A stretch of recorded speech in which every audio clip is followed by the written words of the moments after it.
تفسیر القرآن آج کا سبق سورہ آل عمران آیت نمبر 44۔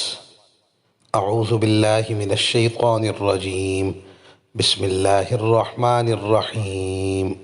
ذالک من انباء الغیب نوحیہ الیک وما کنت لدیہم اذ یلقون اقلامہم ایہم یکفل مریم وما كنت لديهم اذ يختصمون۔ ترجمہ: اے پیغمبر، یہ سب غیب کی خبریں ہیں جو ہم وحی کے ذریعے تمہیں دے رہے ہیں۔ تم اس وقت ان کے پاس نہیں تھے جب وہ یہ طے کرنے کے لیے اپنے قلم ڈال رہے تھے کہ ان میں سے کون مریم کی کفالت کرے گا، اور نہ اس وقت تم ان کے پاس تھے جب وہ اس مسئلے میں ایک دوسرے سے اختلاف کر رہے تھے۔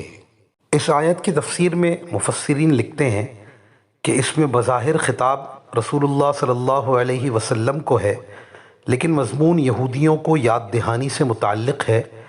یہودیوں کے سامنے بار بار ایسی چیزیں آتی تھیں جن سے یہ یقین ہو جاتا تھا کہ محمد رسول اللہ صلی اللہ علیہ وسلم واقعی اللہ تعالیٰ کے رسول اور نبی آخر الزمان آپ ہی ہیں جن کی خوشخبری ان کی کتاب میں دی گئی تھی، لیکن وہ ضد، عناد اور ہٹ دھرمی سے کام لیتے تھے۔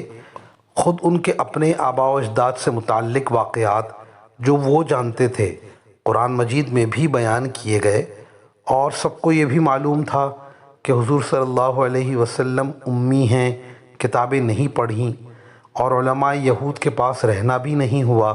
لا محالہ یہودیوں کے آباء و اجداد سے متعلق واقعات ضرور وحی کے ذریعے پہنچے ہیں، لیکن جسے ہدایت پر نہ آنا ہو وہ کسی سے بھی ہدایت و عبرت حاصل نہیں کر سکتا۔ حضرت مریم علیہ السلام کی والدہ کا نظر ماننا، پھر حضرت مریم کا پیدا ہونا، پھر حضرت زکریہ علیہ السلام کی کفالت میں نشو و نما، ان کے پاس غیب سے رزق آنا، حضرت زکریہ علیہ السلام کا دعا کرنا اور ان کے ہاں بیٹا پیدا ہونا، یہ سب امور غیب کی باتیں ہیں جنہیں سرور عالم صلی اللہ علیہ وسلم نزول قرآن سے پہلے نہیں جانتے تھے۔ ان چیزوں کا علم آپ صلی اللہ علیہ وسلم کو صرف وحی کے ذریعے ہوا، اور یہ آپ صلی اللہ علیہ وسلم کے معجزات واضحہ میں سے ہیں۔ آیات بالا میں یہودیوں کو توجہ دلائی کہ دیکھو، یہ خبریں محمد رسول اللہ صلی اللہ علیہ وسلم کو کہاں سے معلوم ہوئی جو تمہارے آباء و اجداد سے متعلق ہیں، جنہیں تم جانتے اور پہچانتے ہو۔ ظاہر ہے کہ ان کا ذریعہ صرف وحی ہے، لہٰذا حق کو قبول کرو۔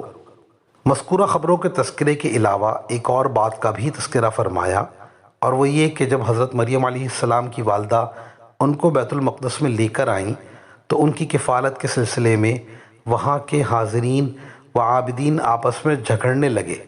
ہر ایک کہتا تھا کہ مجھے ان کی کفالت کی سعادت نصیب ہو۔